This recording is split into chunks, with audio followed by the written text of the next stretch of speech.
I mentioned, or as Ben mentioned, my name's Dana Freeman, and I am the Urban Ag and Local Food Systems Instructor.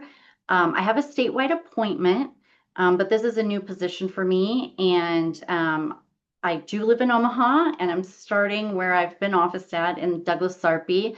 But what I want to stress is that I do have a statewide appointment and I'm happy to work with anyone, and have been trying to collaborate. It's just that Omaha, in some ways, is our biggest metropolitan area and, hasn't made strides quite the way that Lincoln has, for example. So thank you so much for coming and the opportunity to share this work. Uh, I wanted to walk you through how we are, what we are assessing and in our area, and the sort of kind of trying to understand like two things at once. So there is this like direct system-wide assessment that we're doing throughout the metro area. It's through the closest thing we have to a food policy council is the local foods coordinating committee, and that's kind of under the greater organization of MAPA, which is our Metropolitan Area Planning Agency. And that's also, part of our climate action plan. So we're doing that. And so the assessment is the Carat process. It was started by the North American Food Systems Network. And I can talk a little bit more about what that means as we kind of go along and what that acronym stands for. But the other direction I wanted to talk about is like direct food access programming. Some of the community partnerships and place-based extension work that helps us test, what's working, what's not. And so, I don't want to just give a project update. Happy to talk about Carat as much as folks want to, but I want to show how assessment, relationship building, and implementation can reinforce each other. I think there are opportunities for NERFSI and Extension to learn from this work or plug into it and sort of share it across the state. This picture is of a Growing Together Nebraska Master Gardener teaching garden, and it's called the Hope Center for Kids in North Omaha. And you'll see this is what it looks like to have raised beds and to work with K to second graders every week. And it's a pretty awesome project. Kids are really learning about nutrition. That's part of Growing Together Nebraska, is kind of combining the gardening and the nutrition piece. And one of my favorite stories I tell is that I'm also an All-American Selections trial judge. And so part of trialing is tasting. And last year I had in-ground kale, container kale. There was a lot of kale. And so my nutrition educator partner, Kelsey Ryan Simpkins, for trialing at our office, the taste testing, she like massaged the kale and like added oil. But when she went to the Hope Center for Kids to trial this vegetable, she just had it raw and green. And this group of kids who we've been with probably going on our 7th year, they will try anything. And so the responses could be, oh, that's disgusting. It's like, okay, use your words, tell us more. How about this second one? And they're like, yeah, this one's a little grassier, but it's better than the first one. And we try 3. And even though they anticipate it's not going to be, their favorite thing to eat, they're willing to do it. And for me, that is a measure of like success in terms of engaging some of our younger eaters in our food system. Okay, there we go. So just to provide an overview, I did kind of organize this around 4 sort of themes. Why is Omaha an important place to look at right now? especially if we care about local food access, food systems, resilience in the face of climate change. Secondly, what have we been learning through the Local Foods Coordinating Committee and Carat? And the Carat is called the Community and Agriculture Resilience Audit Tool. As I said, created by the North American Food Systems Network. And we were asked to be part of, last February, we were asked to be part of their second cohort of communities across the nation that were piloting the tool and to provide our feedback. We weren't quite ready for a food system audit, but we took the opportunity, and I'll tell you kind of where we're at now as we go along, but it's been a pretty fun project. A lot of work though. Third, I want to think about how, this assessment, connects to the applied work I'm doing, right? Like my extension work, the community partners, people I engage with. And like fourth is, what might be useful takeaways for, the NERFSI team, other educators across extension and across our state. But things I think about are like where support, collaboration, or replication might make sense. And I wouldn't probably say that everyone needs to do the Carat assessment, but what could assessments look like and would be useful to the organization? So one of the reasons, like I kind of said, is that why this work feels urgent in Omaha. It's because we don't fit a simple story. I think our food system is pretty complex. I think that's kind of the case for all of Nebraska, right?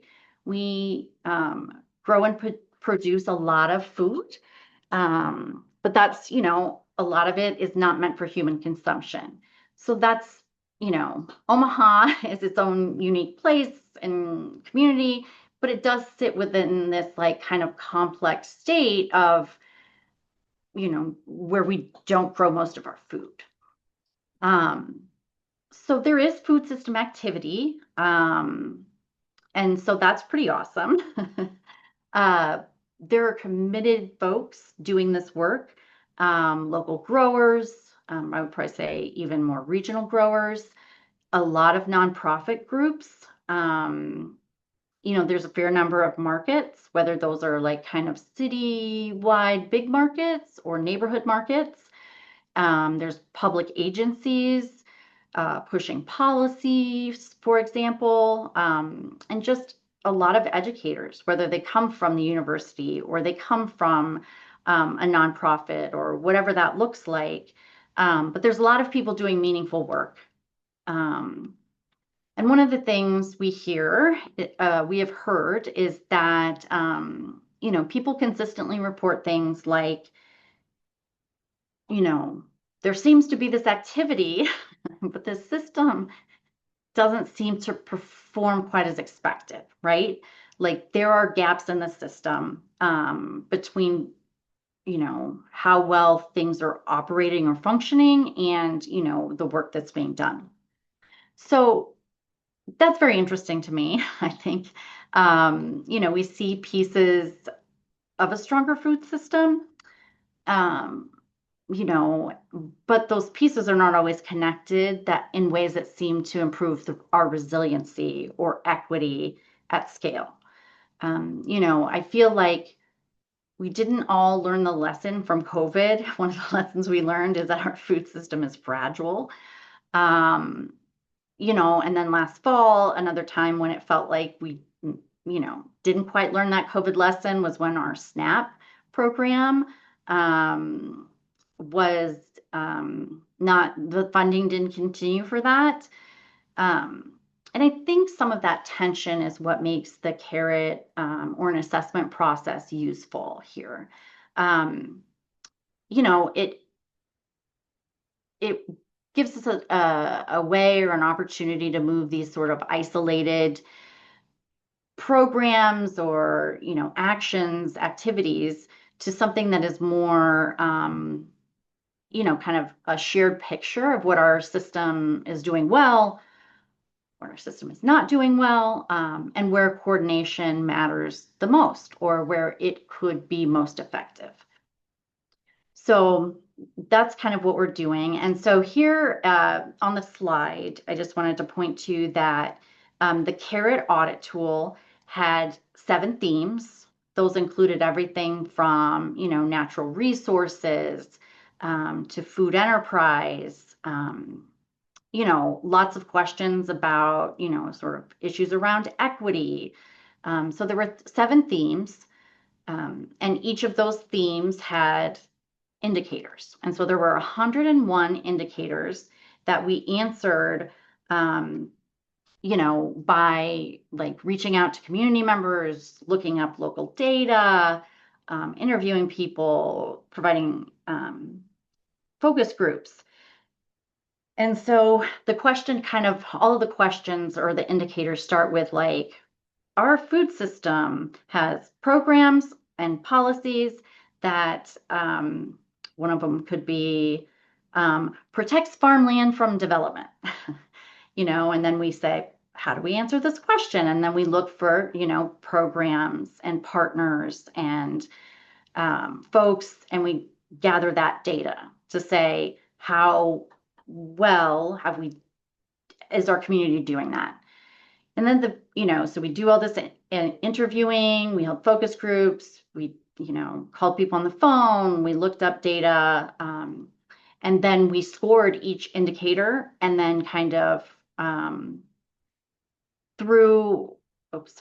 at the end, we like for that whole theme, then it kind of averages those indicators out. And the indicator is like, nope, there isn't any action around this area, or, there might be action, but it's minimal, and has a lot of need for improvement. Or the ultimate one was like, nope, this is a perfect system.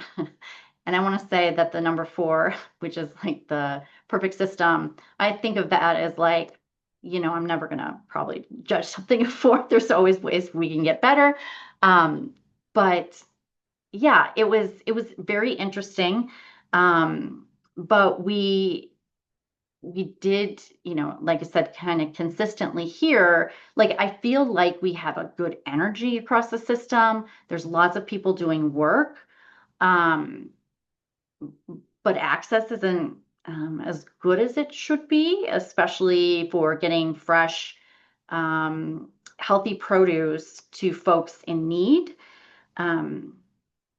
That, as with probably everywhere in the state, there is just an increasing rise in need for emergency food. And that's just pretty sad stuff, that prices are, jumping up, and people are having to make really hard choices. And those are all great things, but we just don't have the, it's a hard sell for, we have to make reasonable judgments about how much local food we can grow and provide for everyone. And we have a fair number of growers, but it's really about moving towards more food sovereignty and teaching folks how to, grow food for themselves as needed, or, building up organizations within our community, within their neighborhoods, that are producing food so locally. Okay. Oh, chat. Oh, what the question in the chat was, didn't quite catch what CARAT stands for. Community and Agriculture Resilience Audit Tool. And it's easy to find if you kind of type in CARAT, C-A-R-A-T, and then North American Food Systems Network. I should have mentioned too, this is a free tool. Anybody can look at it. Anybody can download it. There's a lot of access to it. They're not trying to keep this from anyone. They've got a lot of tools if you want for how to be successful with it. Like I said, there was a last, there was a first pilot with organizations, and then we were part of that second pilot. And then we had a lot of feedback. So I mean, they're really doing the work to make that a great tool.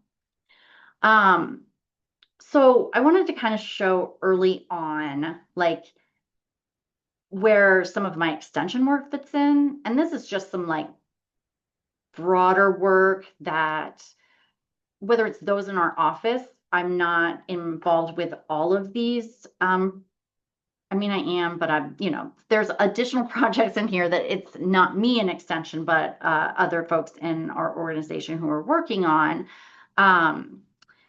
But I think these are all part and parcel of,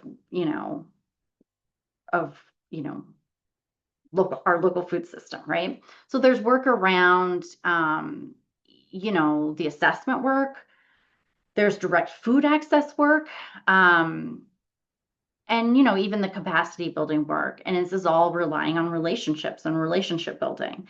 Some of the things on the assessment side, how I kind of got involved was, I was like, okay, when I had my new position, because I've been in this role for a year and a half-ish, and I got connected with the local foods coordinating committee, and they're like, we were looking for a co-chair. And I was like, this was one partner, her name's Alex O'Hanlon. And I kind of call her the local foods queen in Omaha. But I was like, okay, I'll co-chair this. And then all of a sudden we're doing this food system assessment work and all of these things. But that relationship is helping me become even more aware of some of the intricacies within our food system. And so I'm doing we're convening the local foods coordinating committee quarterly or more as needed. And then we've been kind of fact checking, or I've not called it fact checking, truth checking with those folks, and then incorporated their feedback. So there's a lot happening in that assessment phase. But then improving food access now, there's, extension is part of a, greater regional project called Growing Together. And for Growing Together Nebraska, it's a partnership. I think I saw Terry on this call. Terry James leads our statewide Master Gardener program. And so it's the, connecting Extension Master Gardener volunteers with folks in the team is now called Health and Wellbeing, but the funding was through the SNAP Ed project, which, is no longer receiving new funding for. So what we would do is our gardeners would help support growing of food, and the nutrition educators would help with the distribution, whether it was working with pantries or, finding sort of an outlet for folks in need, and then sharing the nutrition education component. And it's been really successful, and it's pretty amazing. The other things are Double Up Food Bucks, which our folks are doing statewide, our health and wellbeing team. And so I could, the map on the right, I think, shows in Omaha where you can take your SNAP benefits and, to buy fresh fruits and vegetables, you get double the amount. So this program is kind of essentially, increasing people's access to local foods and helping them to afford it and making their money go further. A lot of this is relied on, strong community partnerships and building even further community partnerships. So I manage the Growing Together gardens in Douglas County. And we have one food donation project that's been around for a little over 20 years. They do a great job, grow at least 10,000 pounds of food. It's, they have a great team. These are master gardeners, and they donate to the Heartland Hope Mission. And we've had a really hard time, and not, I am not speaking ill of anyone, but it's like, kind of increasing trust between our organizations. Because, I think they're a little wary of like what we wanted to do when we were surveying. And when we were able to say, hey, we are not collecting names, we're not collecting demographic data, we are literally trying to ask clients while they're waiting during the food distribution uh, to just tell us like what they like getting from in terms of fresh vegetables and fruits from the pantry. What don't they like, or what haven't they seen that they want or want more of? And so we were allowed to do that and collected over 300 surveys. And the answer was kind of what we expected, but at least it gave us sort of a top 10 and some ideas to move forward with. If you look at what food do pantries most request, it's like tomatoes, onions, peppers, potatoes, sweet corn, apples, all these things. And in our urban garden, we aren't going to grow sweet corn, and the apples are tough too. But we can change how we grow some of the other things. um, all that to say that one of the best things I've learned from the pantries is that there are never enough herbs, right? So those basic foodstuffs are providing, the basis for a lot of cuisines, but it's the herbs and aromatics that are making people's food their food, right?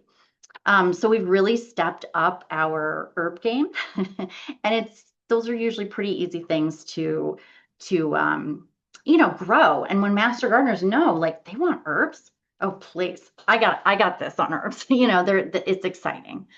Um, so the other thing I wanted to kind of share is that we're doing this assessment. We're directly providing people in need, who need some support with food access right now. But then we're also figuring out how to continue building capacity, right? Because, there will be SNAP issues in the future. Maybe we get another pandemic or some like weather event, and we need to figure out, ways to teach people and to share information for how they can get food in moving forward. So the Local Foods Coordinating Committee, when we have done our assessment, what we also did was look at our city's climate action plan and sort of the strategies that they lifted up around local foods. And then we're kind of saying like, well, here's not that we disagree, but sometimes we disagree about the order. Like, no, no, no, this is the most important thing that should be done before these other things. But it's been nice to kind of look at that, and that some of our findings are really kind of close to that climate action plan. We call things different words, but the first step for us will be to sort of formalize our group into effectively a local food policy council. However, and I've shared with some other people, we're going to keep the LFCC acronym because we're going to call it the Local Foods Coordinating Council, because it isn't just about policy. And a lot of what we've learned that we need to do more of this coordination work, making collaboration easier, and connecting dots, whether that's, for our folks in city government or between nonprofits or whatever. So these kind of cross-sector collaborations. So that's one of our steps. I mean, obviously we're trying to do, a couple of different things at the same time. And one of those other things is the city had some changes in their urban ag policy, a couple of years ago. And then they created this website where folks could register their urban farm or community garden. And Lincoln's done a great job of this kind of food system mapping. And we are working with the city to build out their website and sort of use that as our local food online hub, where we'll, find markets, add the food pantries that we know are either participants with the food bank for the Heartland, or that we, because we have called as many food pantries as we can find and ask, who is, providing fresh produce, who would accept fresh produce from a home garden, and, are they willing to accept that if we got folks excited about, giving? So that was a really helpful task for a student that we had, but it's really about these things, to move forward, to look forward, and to build systems that will get us beyond the next emergency. And so for me, all of these, ways of being, like, this assessment and this like direct help and this like future building it's all the same work, right? It's about having relationships, getting out there, and that's what Extension does in my mind. We work with our communities and kind of know folks, and then I've met a lot of people I didn't know, but it's been really great. Come on. Okay. So that when you get to the Carat website, they've leaned into the Carat thing. So that's pretty awesome. So Carat's been helpful in giving us that structure. It is community centered, but what we kind of found was like, it was most effective for us because there were 4 or 5 of us doing this work, all of us doing it kind of through our work, maybe. But at the time we picked it up, we already all had work plans, so we're essentially volunteering and kind of doing this on the side. But that if we could find someone or an agency that kind of was a little bit, kind of crossed themes, and could answer questions at a higher level, that was who we went to, right? That we kind of tried to, tried to be as efficient as possible with our calls and our emails and what have you. I kind of went over already the themes and the indicators. But what I do think is good about it, just in the same way I kind of said, like, we were kind of surprised that the higher, if we could get these a little bit higher agencies, we could get a lot of the questions answered. And then that's what really drove us to do the focus groups, in terms of truth checking and making sure we were hearing from people. That this tool, the indicators, they are all different, but they kind of get at, they're pretty succinct in some ways, but they don't collapse everything into a single metric, right? Like, it is complex. Our food systems are complex. And it doesn't really matter where the indicators are in terms of their themes. We're working on issuing our report, and we've kind of dropped or reorganized the themes. We've reorganized the indicators, but it's in a way that makes sense for us, and for those that are reading it. And one thing that we've learned too in our work is that, the issues that people raise isn't just about food access or policy or farming, that all these things are interconnected, right? So like land access, logistics, institutional purchasing, and who will accept what, and what does it have to be presented as, whether it's, workforce, or like a lot of folks that have been kind of pushed out and are underrepresented in our food system.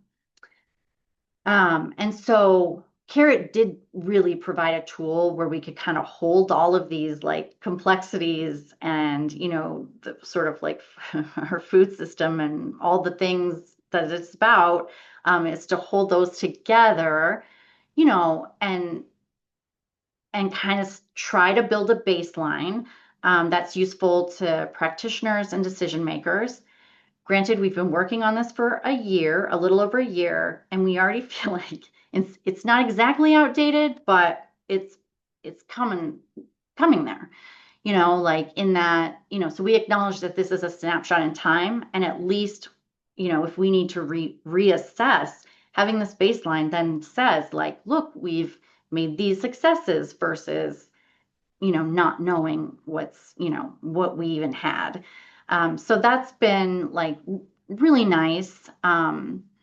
But our food system is seeing some changes. A couple of weeks ago or last month, um, one of our big, food related nonprofits, No More Empty Pots, was forced to lay off 22 people. Um, and that's a big deal. So, funding is something. And so funding is something we've heard about. But yeah, it's, we did look for qualitative measures, or, we did look at quantitative measures, but then did a lot of the sort of qualitative and kind of extracting from people, asking questions and getting their feedback. And it was really good. And for the focus group, lesson learned, during the workday, provide a lunch. And one of the persons on our team is Professor at Creighton, and she had some community engagement funding. She's like, great, buy a local food lunch for everybody. And then not a single person, I mean, it was a small group, it was like 30 people, but no one was absent. And I was like, yes, that was a real success for me. So the Carat process to date, that was, kind of showing how we kind of moved through. We defined our focus area, and we really thought that we could do, so the Omaha Metro, I'm blanking, if it's 7 or 9 counties that it encompasses. And, we realized like, oh man, we can barely do one county versus even a city. There's so many overlapping, structures, in Omaha. The health department operates at a county level versus, the city, and lots of different things. But we, kind of defined our focus area. We identified who we thought, would provide the information we needed. We synthesized what we heard, and we kind of folded that in with existing data sets, and then used those for focus groups. Two things I'd say is the people that provided us the information, the sort of stakeholders we asked, sometimes weren't, most often, I would probably say, were people that were like, well, I don't know that, but you should reach out to so and so. And so it was hard, like, because we had to do a lot of following up, and, it was like, oh man, and making phone calls or emails, and but people were so willing in a way that, not that I was surprised, but I was kind of surprised in the way that they were open to helping and, sharing what they know, or, whether it was their frustrations or things they thought should happen, or, whatever it was, but, and sharing their connections, that was really important. And with the focus groups, I think that was a really good decision we made. You know, it kept us from taking kind of our early assessment or our early synthesis as being, um, the final truth. And it really did a good job of us then looking at who was included, who we didn't interview, and figure out who was missing from the conversation. And those were the people we tried to recruit to our focus groups. So right now we've pulled together all these inputs. We've drafted this baseline report that will support, prioritization and actions. We're just doing a couple more things to sort of like make it make sense, because when you're, 5 people, who've really only meet online and are working collaboratively and getting sort of a consistent voice has been, sometimes a challenge. Things take longer than you think, but we're very close to issuing that report. Um, it's still a draft, and then our step is to kind of send it back to some of those stakeholders and folks to review, provide sort of final feedback, and then we're calling it and we'll be distributing it to everyone. So if anybody has an interest in reading our report, we'd love to share it with you. So the interviewee organizations on this slide, I should point out, were just some of the ones that like provided a lot of the, cross, across theme answers for us. I mean, we interviewed so many more people, but that's what was kind of neat, was getting, building these relationships with folks, and including them in our report. It was really great. Sometimes with the indicators, it was like, okay, I'm just going to ask this person here because I think they're the only one that might know about it. But our job was simplified when we were able to find these organizations that we knew had more data to share. Okay. So we've been doing our best not to just, share a list of problems, because there are strengths here. And, it's easy for me to go down my like rabbit holes of like trying to define all the things that are bad and how we should fix things. But our city does have, like I said, a strong set of nonprofit partners that have been in this work, have stayed in this work, and done so for a long time, and have built a lot of trust in our communities. And that's been great. And something that, like, as we participate, we can build continued trust. So that's something that is like, I think is really cool, that there's already a workforce and education assets, whether that's youth programming or entrepreneurial support or training in urban farming, or folks that are training or, providing education around, doing cottage food work. And then our fairly recent urban ag policy, does really give a platform. I know Lincoln has updated urban ag policies, and that we're all trying to build those.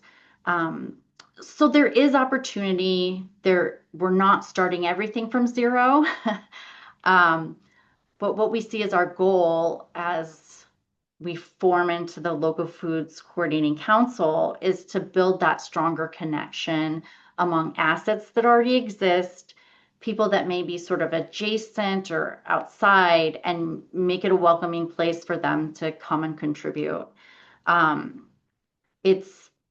It's really amazing seeing young people excited about this work.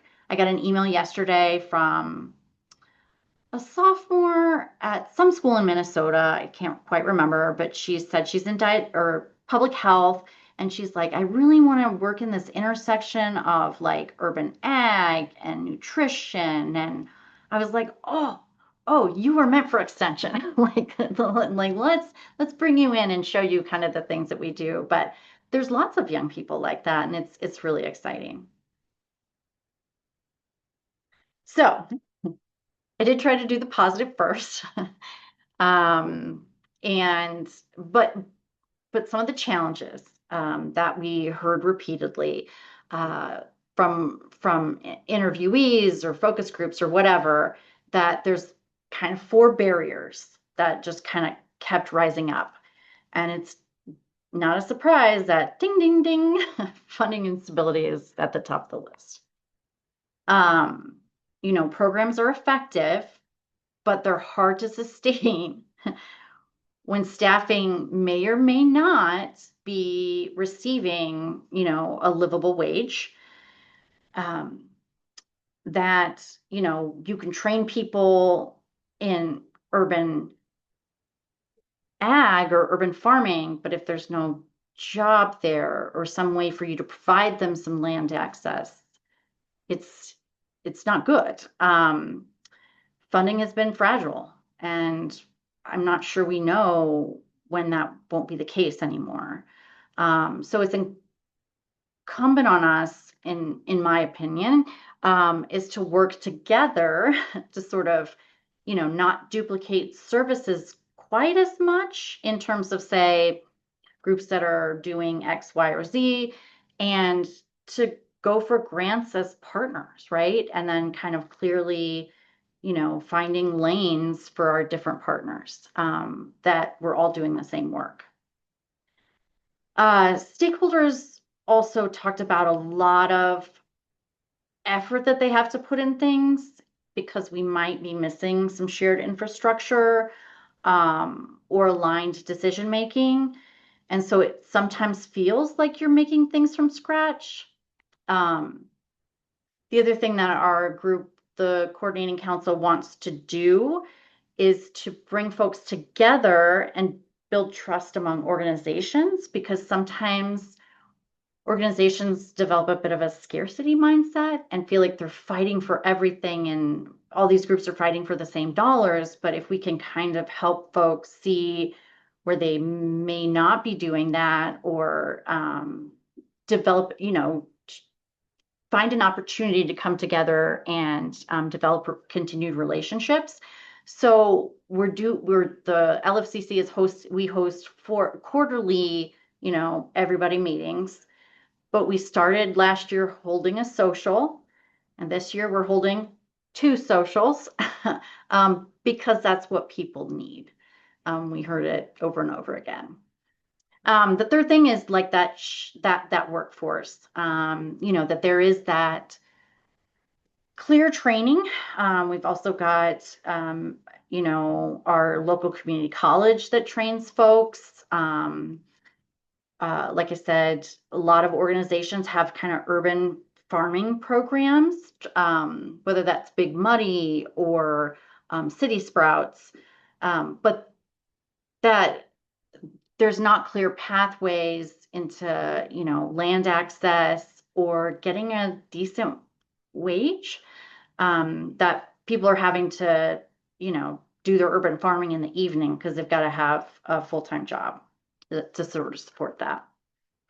Um, and that final thing is about equity and access, and that the it's I mean, it's not news to anyone that those most affected by food insecurity and structural barriers that are what they are, but they don't have to be.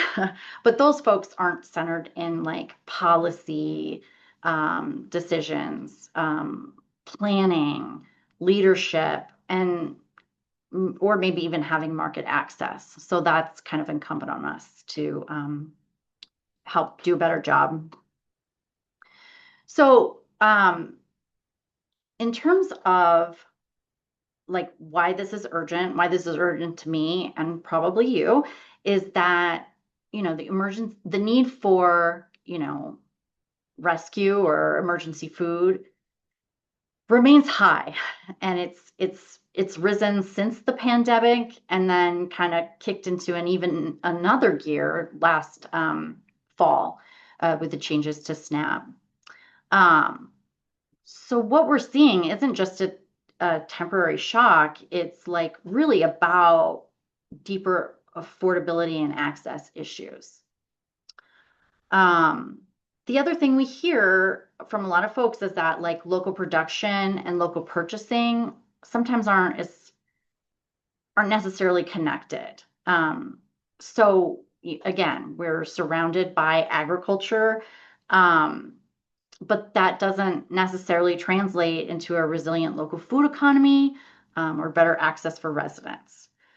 So like together, this kind of means that, to me, that we need to we need to have this sort of social safety net, and then figure out how these longer term markets and systems work to help with our sustainability and resilience.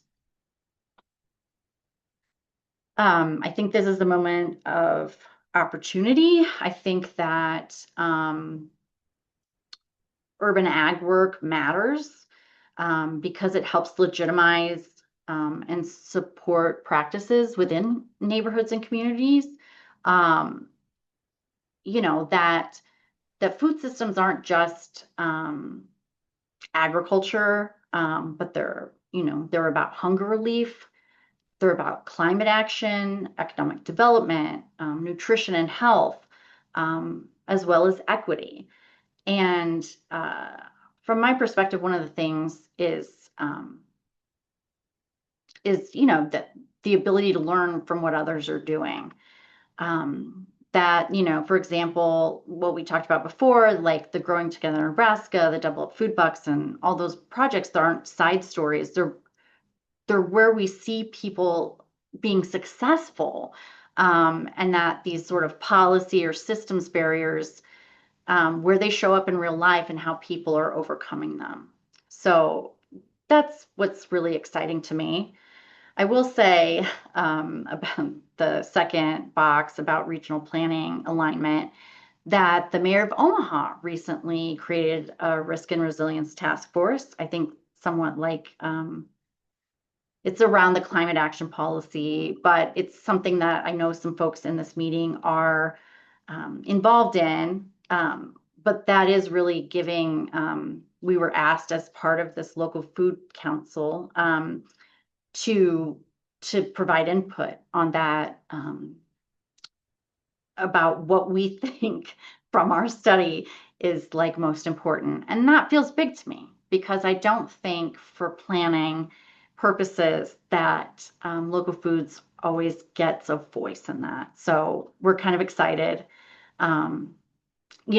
that we want to help embed food systems throughout our city. Okay. I'm probably going to skip over this next little bit, but or kind of quickly move through it. But this data is not for the whole state. This is just for Douglas County, what we did last year. But that there are, some really good things that you can learn. It is about output, but it's also about, packaging. It's also about, working with partners, getting feedback from them. And like I kind of talked about before, that culturally responsive education, because we ended up, working to create labels that were in English and Spanish. And that these are the kinds of things that shape whether our local food can really be accessible. But I might skip over this one, but I kind of think the numbers for, the Omaha area are pretty cool, that people take awesome advantage of that project. The food access mapping, I mean, I really see this as a bridge, and that it's like if you moved to Omaha and you didn't know where your local food is, this is really what we're trying to get folks to know. We want them to know where their urban farms are and be able to access websites and know whether those folks are, selling, on site, or are they at the market, or where are they? And I just like to increase the visibility, because I think, continuing to do backyard gardening, or urban farming or community gardening, the more it is visible, the more people, the more it's normalized, and that people are like, oh, wow, I didn't know. It's like, well, sometimes people don't look, but the more we can make these things normal, the more it's going to expose others to local foods. I think the other thing about mapping for me is really important to see where are actions clustering, where are they kind of thin, and where does that line up with our communities most in need? And then what can we do about it? Uh-oh, sorry, something something happened to my lines. Um, but um, I think that NERFSI and Extension are in a good spot for this work. That, we've got to stay relational, and that's what we're good at.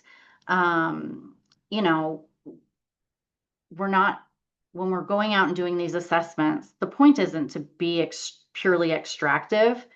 We're often reaching out to people that have been assessed more than they would like to be, and we can't lose that trust. The other thing is like that, direct service programs aren't separate from systems work. They're generating data, and a lot about what are opportunities, but also what are the barriers. So no one's doing work in isolation anyway, right? We all know that we are part of a system, and we're operating within that system. So those aren't separate things to me. Food systems work and direct service. Um, the other thing that has become especially important to me is this issue about equity and governance.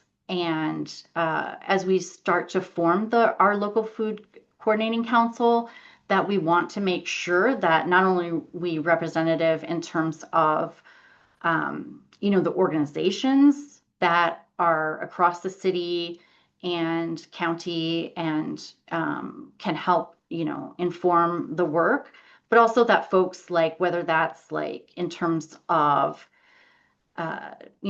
gender or the, racial or ethnic makeup of our group is reflective of our city. And I think what we often talk about with an extension is that we can cross sectors, that we're good at doing that, right? Like at reaching out to folks, or, connecting dots for people, and, connecting folks that may have not been in the same room together. And I think that connective role feels especially important to me right now in Omaha. But it's important to everyone. And I know that sometimes it feels like I'm not doing as much direct access, but that coordination and that collaborative work is really important. Um, so just a couple minutes on what comes next. That, we're going to finalize our report and make sure it's, reflective of what our stakeholders and the community thinks, and that we want our findings to be useful, the report useful, and not just something that sits on a shelf somewhere. The idea is that we will work towards some of these actions so that we're moving our community forward. So the idea is to sort of sharpen up our priorities. We're doing that in the climate, the risk and resilience task force, that we're, helping improve participation, local food sales, and making some of those market connections. So we want to keep moving, keep learning, and hopefully share more about what we're doing in Omaha that may be relevant to other communities. Connecting with Extension, looking for food systems resilience work or equity in food systems resilience work. And yeah, I would love to hear from you guys. If you have any questions for me, or if you want to reach out, here's my contact information.